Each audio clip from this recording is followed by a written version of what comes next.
No, no one will want her, the stepmother said, her voice carrying the particular satisfaction of a woman who had arranged things precisely to her liking. She is plain, she is quiet, and she has no accomplishments worth mentioning. The best we can hope for is that some minor gentleman of middling fortune will take her off our hands before the season ends, and even that seems optimistic. Edward Ashford, the Duke of Wyndham, stood at the window of Lord Harwick's study, his back to the room, his tea growing cold in his hand. He had arrived early for the card party. He had not intended to overhear anything. He had heard everything. "She's been with us 7 years, Lord Harwick said, and there was something in his voice that might have been guilt, if guilt were not so thoroughly exhausted. She deserves a proper chance." "She has had every chance I could reasonably provide," Lady Harwick replied. "The girl simply refuses to distinguish herself. I have done my duty." Edward set down his tea very carefully. He did not trust his hands. He knew of Miss Eliza Harwick by reputation only, the quiet daughter from the first marriage, the one who appeared at the edge of events and disappeared before anyone thought to look for her. He had seen her once, perhaps twice, at functions where she stood near walls and spoke only when spoken to. He had not paid her particular attention. He understood now that this was precisely what her stepmother had intended. 7 years. 7 years of deliberate erasure, and the woman responsible was currently selecting a pastry from the tray, with the contentment of someone who had done nothing wrong at all. The decision arrived in Edward's mind fully formed, the way decisions sometimes did when they were the only decent option available. He turned from the window. "Lady Harwick," he said pleasantly, "I wonder if I might trouble you for a small favor." She startled. She had not known he was there. Good. He needed her off balance for what came next. "Your Grace," she managed, the color rising in her cheeks. "I did not realize—" "I've been tasked with assembling a small house party at Windham Park next month," he said, allowing no space for her mortification to settle into anger. "My mother is determined to host something worthwhile, and has requested I identify a suitable number of young ladies for the occasion. She is particular about character." He paused. "She specifically mentioned she would like to meet Miss Eliza Harwick. An old connection to her first husband's family, I believe. She would consider it a personal kindness if Miss Harwick could attend." The silence in the room was exquisite. Lady Harwick could not refuse. To refuse the Dowager Duchess of Wyndham's personal request would be social ruin of a particular and permanent kind. He watched her understand this, watched the calculation move behind her eyes, watched her arrive at the only answer available to her. "Of course," she said, with a smile that did not reach her eyes. "We would be honored." Edward retrieved his tea. It was cold, but he drank it anyway. The decision had been made. Eliza Harwick learned of the invitation on a Wednesday, delivered not by her stepmother, but by a housemaid, who slipped the formal card beneath her bedroom door, as though it were contraband. She read it 3 times before she trusted the words. "The Dowager Duchess of Wyndham requests the pleasure of Miss Eliza Harwick's company." She had never received a personal request from anyone. She turned the card over in her hands, looking for the mistake, and found none. Her stepmother came to her room that evening with an expression Eliza had learned to distrust. Too smooth, too composed, the face she wore when she had been outmaneuvered and was pretending otherwise. "You will conduct yourself with appropriate gratitude," Lady Harwick said. "You will not embarrass this family. You will remember that you are there at the Duchess's indulgence and behave accordingly." She paused at the door. "I have selected your wardrobe. The pale yellow will do nicely." Eliza said nothing. She had learned over 7 years that saying nothing was the only safe response to her stepmother. After the door closed, she looked at the pale yellow dress hanging in her wardrobe, the color of old paper, the color that made her skin look sallow and her hair look dull, and she felt something she had not felt in a very long time. Anger, clean and quiet and clarifying. She packed the pale yellow dress. She also packed the green wool she had bought herself with the last of her mother's small inheritance, which her stepmother did not know existed. The carriage came on a Thursday morning, and it was finer than anything Eliza had ridden in before. She settled into the seat across from the Duke of Wyndham, who was reading correspondence, and barely looked up when she entered, and she folded her hands in her lap and reminded herself that she owed this man something. Gratitude, probably, though she was not yet certain what she was being grateful for. "You're wondering why," he said, without looking up from his letter. She blinked. "I beg your pardon?" "You're wondering why I arranged this." He set the letter down and looked at her for the first time, directly fully, with eyes the color of winter sky that held none of the polite vacancy she was accustomed to seeing when people looked her way. "You have the expression of someone performing arithmetic on insufficient information." "I have the expression," she said carefully, "of someone who has learned not to accept unexpected kindness without understanding its cost." Something shifted in his face, not quite a smile, but something adjacent to one. "That is either very wise or very sad." "In my experience, Your Grace, it is generally both." He was quiet for a moment. The carriage moved through the gray morning, and she waited for the explanation that would make sense of the past 3 days.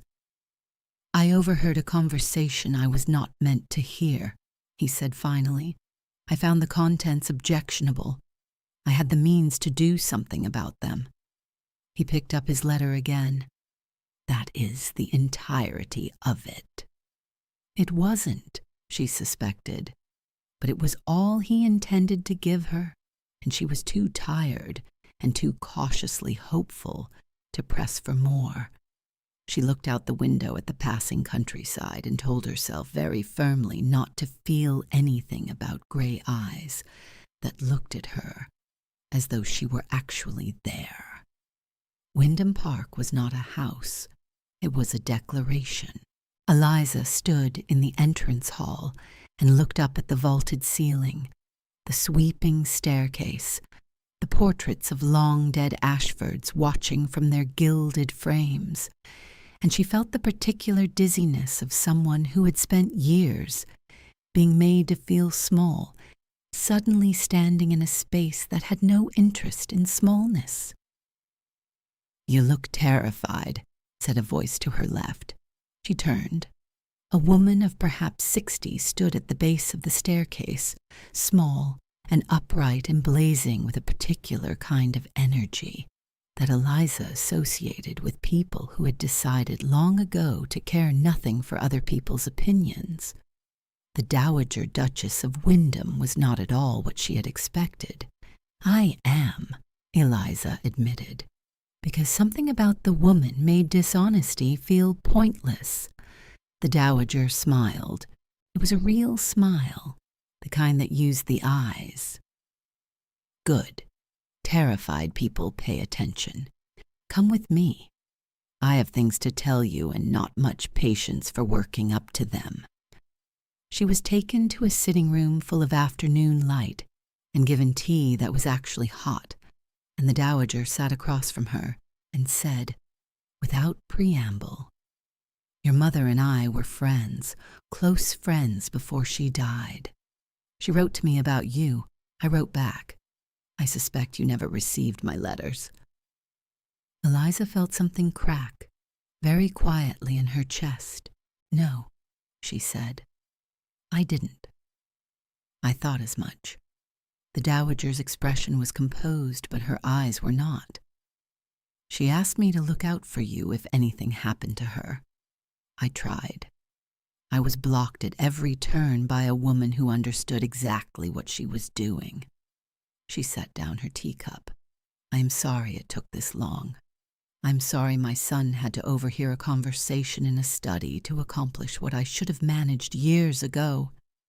Eliza looked down at her hands. She would not cry. She had learned over 7 years not to cry where people could see. "What happens now?" she asked. "Now," said the Dowager, with the satisfaction of someone who had been waiting a long time to say this, "you are a guest in this house, and you will be treated as one. And we begin with your wardrobe, because I have been informed you were sent with nothing but yellows and pale pinks, and that is a crime I intend to address immediately." The gown was the color of deep water, a blue-green that had no business existing in Eliza's experience of herself, a color that made her eyes look dark, and her hair look like something worth noticing. She stood before the mirror in the Dowager's dressing room and did not recognize the woman looking back at her.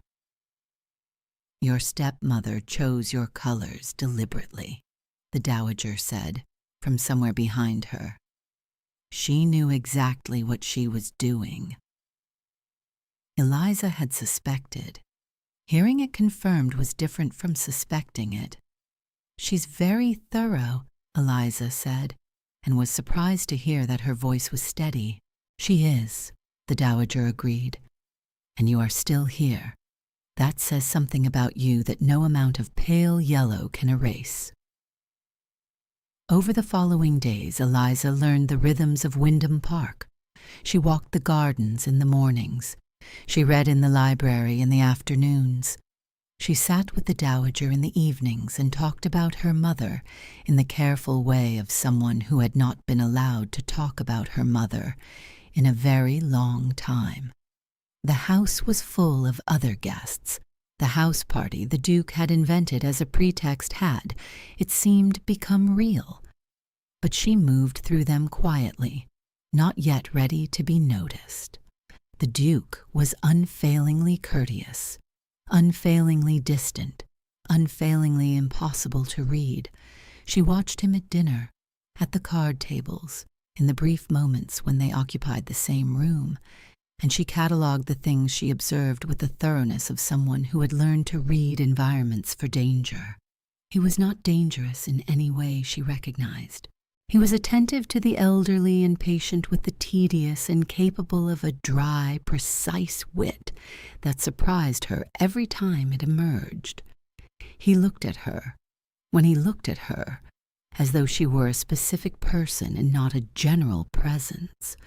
She was not accustomed to this. She did not entirely know what to do with it. She found him in the library at 2 a.m, which was when she had developed the habit of going there, having assumed that no one else would be awake. He was sitting in the chair nearest the fire with a book open on his knee, and the expression of a man who had not read a single word of it. He looked up when she entered. Neither of them spoke for a moment. "I have insomnia," she said finally, because someone had to say something. "As do I," he said. "It seems to run in the house." She hesitated in the doorway. The fire was low and warm, and the rest of the house was silent, and there was something about the hour and the light that made the usual architecture of propriety feel very far away. "Sit down," he said quietly. "I won't bite, and the fire is better from this side of the room." She sat. The silence between them was not uncomfortable, which surprised her, because silences with men who had power over her circumstances had always been uncomfortable before. "Are you afraid of me?" he asked eventually, The way someone asks a question they are not certain they want answered. She considered it honestly. "No," she said. "I'm afraid of what it means that you've been kind to me. I'm afraid it will stop, or that I'll discover the reason for it, and the reason will be something I can't respect." She paused. "I'm afraid of being grateful to someone and then learning I was wrong to be." The fire shifted. He looked at her for a long moment, and something in his expression was different from how he looked during the day. The careful composure he wore in company was absent, and what was underneath it was quieter and rawer and far more human. "I don't know what I intended when I arranged this," he said. "I told myself it was simple decency, a wrong I had the power to correct." He stopped. He seemed to be choosing his next words with unusual care. "I'm no longer certain that's the whole of it." She didn't trust herself to respond to that. She looked at the fire instead. After a moment, he reached across the space between them and covered her hand with his, very gently, the way you might steady something that had been shaking for a long time. She felt the warmth of it move up her arm and settle somewhere behind her sternum. They sat like that until the fire burned down to embers, and neither of them said anything else, and it was enough. The first ball of the season arrived on a Friday, and Eliza descended the staircase of Wyndham Park in the blue-green gown with the Duke's hand under hers, and every eye in the assembled company turned upward to find her. She had not expected the looking. She had spent 7 years ensuring she was not looked at. "Don't stop," the Duke said quietly. "For her alone. You have every right to be here." She kept walking. She kept her chin level and her spine straight, and she did not look at the whispers moving through the crowd below, like wind through tall grass, because she had decided somewhere between the top of the stairs and the middle of them that she was done being diminished by other people's murmuring. The waltz came after midnight, when the candles had burned lower and the room had taken on the particular warmth of too many people enjoying themselves. He found her at the edge of the dancing and offered his hand without preamble, and she took it, because she had been taking his hand in small ways for 2 weeks, and this was only the most visible version of the same gesture. He danced the way he did everything, with complete, unhurried attention. His hand at her waist was steady, and he held her a fraction closer than propriety strictly permitted, and after the first turn she stopped noticing the room. The chandeliers blurred to warm gold, and the music was something she felt rather than heard, and there was only the steadiness of his hand and the way he was looking at her, which was the way he always looked at her, as though she were the only specific person in any given room. She understood, in that moment, that she was in a great deal of trouble. Lord Beaumont found her on the terrace during the supper interval. He was charming in the particular way of men who had practiced charm until it was indistinguishable from sincerity, and he smiled at her with warm eyes and said all the right things about the evening and the music and the pleasure of her company, and she would have liked him unreservedly if he had not, after 10 minutes of pleasantries, said something that snagged in her chest like a hook. "You must be pleased with how things have fallen out," he said, in a tone of friendly observation. "Wyndham is a powerful patron, a young woman in your position with your history. Well, his attention is a significant social asset." He paused. "I only mention it because I would hate for you to mistake strategy for something more personal. Men like Windham are very good at appearing invested." She looked at him. His expression was perfectly pleasant. "That is a remarkably specific concern for someone I met 40 minutes ago," she said. He laughed. "I am only being honest. Someone should be." She went back inside, and the warmth of the evening had changed into something with an edge. She found the Duke in the library, which was where she had learned he went when the press of company became too much, and she closed the door behind her and said, without preparation, "Lord Beaumont says you are strategic, that your attention to me is patronage, not feeling, that I am a piece on a board and not a player." He turned from the window. Something moved through his expression, surprise, and something sharper beneath it. "And what do you think?" he asked. "I think," she said, "that I have spent 7 years being managed by people who were very good at appearing to act in my interest. I think I am owed a direct answer." The silence stretched. He looked at her the way he had looked at her by the fire at 2 in the morning, with the composure gone and only the rawness underneath. "I think," he said, and his voice was rough in a way she had not heard before, "that I have not slept properly since you arrived in this house. I think I find reasons to be in whatever room you are in, and then stand at the opposite end of it, because I don't trust what I would say if I were closer." He stopped. "I think you matter to me already, and I don't know what to do with that. And if that is strategy, then I am the worst strategist in England." She looked at him for a long moment. "That," she said, "is either very foolish or very honest." "In my experience," he said, with something that was almost the ghost of a smile, "it is generally both." She recognized her own words. The almost smile became real, and it changed his face entirely, and she crossed the room and he met her halfway, and when he kissed her it was urgent and desperate and nothing like strategy at all. "Whatever comes next," she said against his shoulder afterward, the words muffled in the fabric of his coat, "I need you to tell me the truth. Always. Even when it's difficult." "Yes," he said. He said it the way people say things they mean to keep.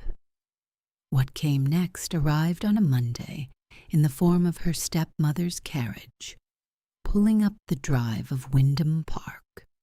Eliza watched from the upstairs window and felt the familiar cold settle into her stomach, the particular cold of someone who had learned to brace themselves for the removal of good things. She had known this was coming. She had known since the blue-green gown that the world her stepmother had constructed would not survive contact with the one she was building here, and that Lady Harwick would come to dismantle it. She went downstairs.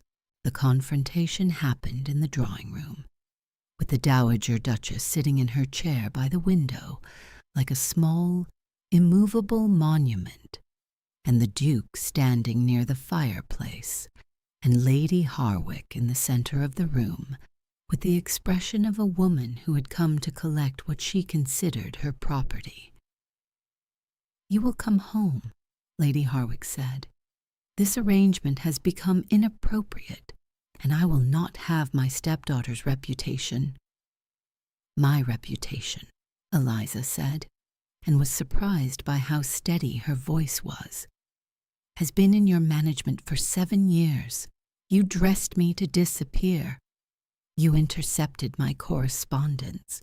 You told anyone who would listen that I had no accomplishments worth mentioning." She looked at the woman who had raised her in the particular way of someone who resents the obligation.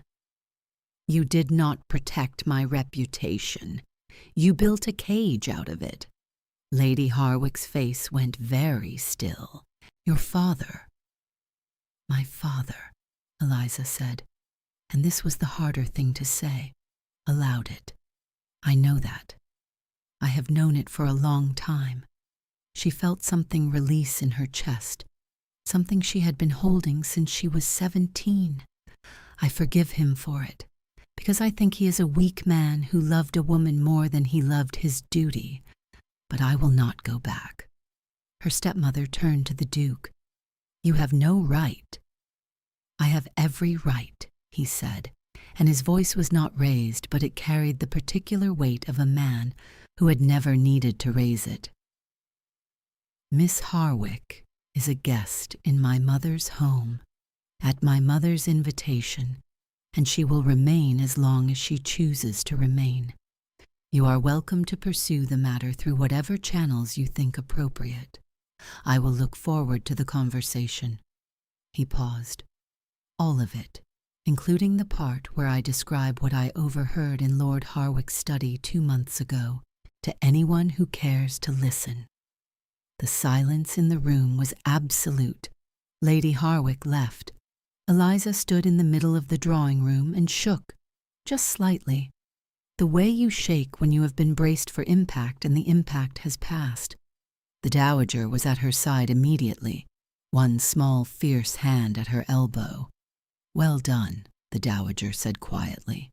"Your mother would have been proud." That was when she cried. Not the careful, contained crying she had learned in her stepmother's house, but the real kind that came from somewhere deep and old and had been waiting a long time for permission.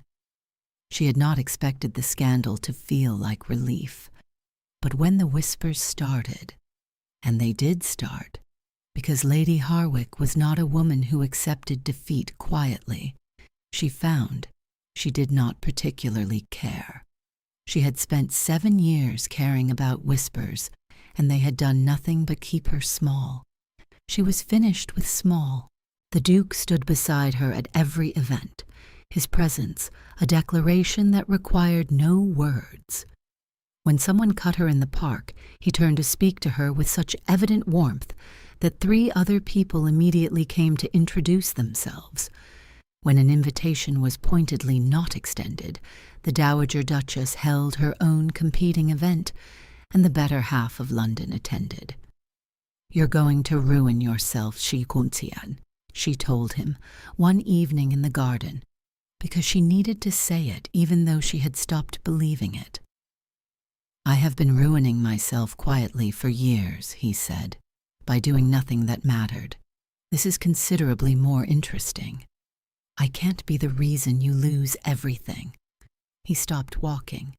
He turned to look at her with an expression she had no name for, something that was past patience and past argument, and had arrived at a place that was simply and completely certain. "Eliza," he said, "I have a dukedom and a fortune and a house that echoes when I walk through it alone. I have spent 34 years accumulating things that mean nothing and protecting a reputation I did not particularly want." He took her hands.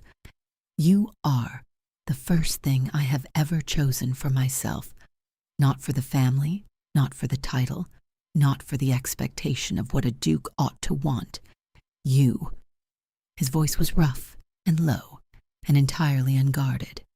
"I would rather be wrong about everything else and right about this than the reverse." She looked at him for a long moment, this man who had heard a cruel conversation in a study and decided quietly and immediately that he would not let it stand. "I'm terrified," she said. "So am I," he said. "I find I don't care." She thought of the pale yellow dress. She thought of the intercepted letters and the years of careful smallness, and the woman in the mirror in the blue-green gown who had looked back at her like a stranger. "Then we'll be terrified together," she said. "Yes," he said. He said it the way he said things he meant to keep. The vindication, when it came, was not dramatic. It rarely was. It came in the form of Lady Pemberton, who had witnessed the original confrontation in the drawing room, and had a long memory and a longer reach, mentioning at a dinner party that she had always found the Duke of Wyndham's judgment impeccable, and that she considered Miss Harwick a young woman of considerable character. It came in the form of invitations resuming, and whispers changing their content, and the particular social alchemy by which London decided it had been on the right side of something all along. It came, most particularly, in the form of a ball at Pemberton House, where Eliza descended a second staircase on a second duke's arm, and felt this time not the terror of being looked at, but the quiet, settled knowledge of a woman who knew exactly who she was. They danced. The room watched. She did not mind the watching. They were married in the chapel at Wyndham Park on the 23rd of April, with the Dowager Duchess in the front pew, looking as though she had arranged the entire universe to this purpose, which Eliza privately suspected she had. Eliza walked the aisle alone, because there was no one she wished to be given away by, and she had decided some time ago that she was not a thing to be given. She walked it herself, with her chin level and her eyes on the man waiting at the end of it, who looked at her the way he always looked at her, as though she were the only specific person in any room, in any world, in any version of events he had ever imagined. His vows were not the formal ones. "I see you," he said, quietly enough that only she could hear. "I have seen you since before I knew what to do about it. I vow to keep seeing you every day for the rest of my life. Not the version of you that was made small, the real one, the one that was always there." She had prepared something careful and composed. She abandoned it. "I vow to stand beside you," she said, "not behind you. I vow to tell you the truth, even when it's difficult. And I vow to stop being afraid of good things." She paused. "That last one may take some practice." He smiled, the real smile, the one that changed his face entirely. "We have time," he said. 2 years later, on a morning in November when the first snow of winter was falling past the library windows, Eliza sat in the chair by the fire, with a small dark-haired child asleep against her shoulder. The child's name was Catherine, after her grandmother, after the woman whose letters had been intercepted and whose friendship had been severed, and who had asked, in the last letter she ever wrote, for someone to look out for her daughter. Someone had.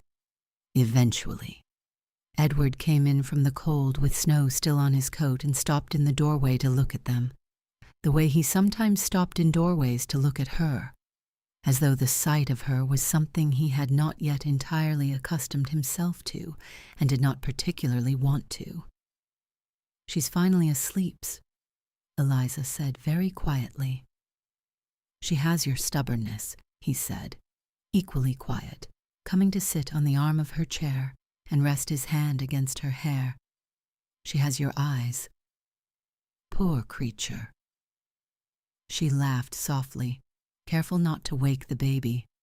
Outside, the snow fell past the windows in long, unhurried curtains, and the fire was warm, and the house did not echo any more. "Tell me again," she said, the way she sometimes asked, when she needed the reminder that the story was real and not something she had invented to survive. He pressed his lips to her temple. "A duke walked into a study, so," he said, against her hair, and heard a woman say something unforgivable, and he made a decision. "Why?" she asked, the way she always asked. "Because someone should have," he said, "and because, though I didn't know it yet, I had been waiting for a reason to choose something that mattered." She looked down at the sleeping child, at the snow beyond the glass, at the fire burning steady and warm in the grate. She had been invisible for 7 years. She had been seen for 2. She was still learning sometimes that the second thing was the one that was true. But she was learning. "Thank you for staying with Eliza and Edward until the very end." Their story began with a cruel sentence spoken in a room where the wrong man was listening, and became something neither of them had dared to want. If you believe in the kind of love that sees you when the world has decided not to, subscribe and ring the bell, because there are more stories like this one waiting, more impossible loves, more hard-won choices, more people who find each other in the spaces between what they were told they deserved and what they actually did. You are the reason these stories exist, and I will see you in the next one.